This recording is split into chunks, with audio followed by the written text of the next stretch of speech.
What's going on, guys? Overman back again, and as you may or may not have heard, Bungie did a little ride-along live stream last week where they let some of the developers talk about the design of the Dreadnought or something like that. But probably the most noteworthy thing that happened in the stream was the amount of salt in the chat directed at Bungie. So basically, Bungie got the internet special. Death threats, harsh insults, your mama jokes, etc. So of course, Bungie's White Knights were outraged by the outrage in the chat, which is funny because I'm outraged by the outrage for the outrage, and I'm mostly outraged because of the way these White Knights insistently defend Bungie whilst attacking the community. It seemed like the main thing that these White Knights were trying to say was that if you have a problem with the game, you should register your complaint politely and nicely. Yelling, cursing, and insulting the developers won't change anything. And like I said before, I generally agree with this. But the funny thing is about that statement is that in this context, it totally ignores the fact that the community has been offering constructive criticism ever since this fucking game launched. And look how well that worked out. These people make it sound like all you have to do is politely tell Bungie what the problem is and they'll get to work on fixing it, when we know that's definitely not the case. For the longest time, people have and still are offering Bungie constructive criticism, but because of how poorly Bungie has supported Destiny, the community has fucking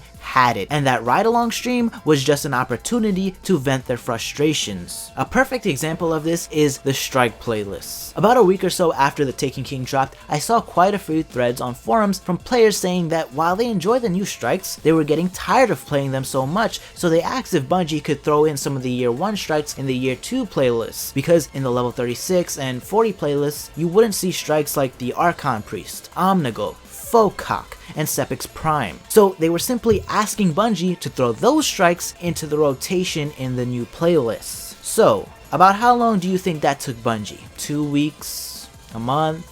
Month and a half?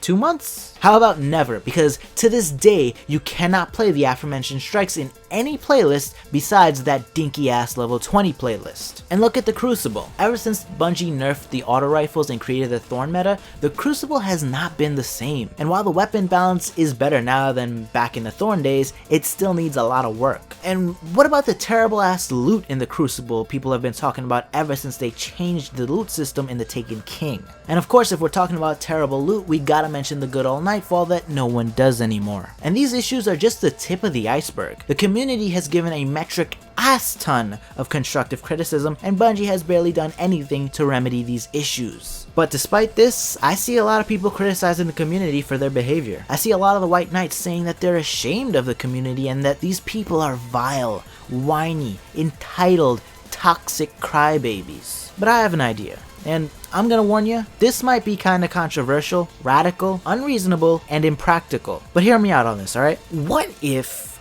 Bungie treated the community better? Now, like I said, I know that's a crazy idealistic fantasy idea, but I really think that if the community was being treated better, they would behave better. And no, I'm not condoning death threats and shit like that, although I would like to mention that this is the internet and we all damn well know that anyone who said shit like that in the stream would never actually do some shit like that IRL, but I digress. The point is, you treat people badly, and they're gonna behave badly. You treat people nicely, and they'll behave nicely. And you know what? If Bungie actually tried doing this, they wouldn't be the only ones practicing these occult ideas that I'm dropping here. Look at the Warframe community. There's a channel called Play Warframe on YouTube, and it's run by the devs behind Warframe. And on that channel, they'll upload the live streams that they do where they talk about their game. And if you look at the comments in these videos, you're not gonna see what you saw in the chat in Bungie's last live stream. The comments here are way more positive and a lot more civilized. Now, it's not perfect. I mean, these are human developers with a human community, but it's not that bad either from what I can tell. The most common thing that you'll see though is that since Warframe's 2 community managers are young females, you see a lot of those creeper comments.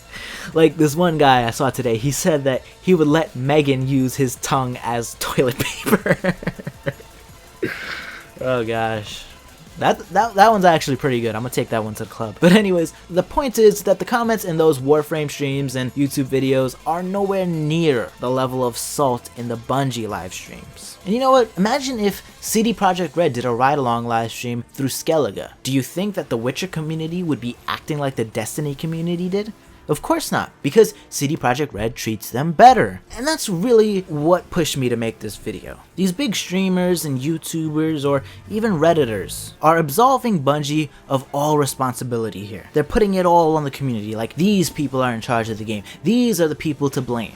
No, they're not. They're not at fault here. I mean, I don't condone what they said, but there's two main reasons for why they were that salty. One is, Bungie has done a shit job in managing this game, and they've treated their community like shit since day one. And the other reason is that this ride-along came at a terrible time. It's just bizarre timing. The Taken King dropped so long ago, they should have done a live stream about the Dreadnought back then, not now. Nobody wants to hear about it during a content drop. Also, people are frustrated, and this is pretty much their only chance to interact with the developers. So, of course, they're gonna fling their poop when they get their chance. But that's it for this one, guys. If you enjoyed the video, don't forget to smash that like button. If you're not feeling too shy, drop a sexual comment down below for me. I'll try it out at the club this weekend.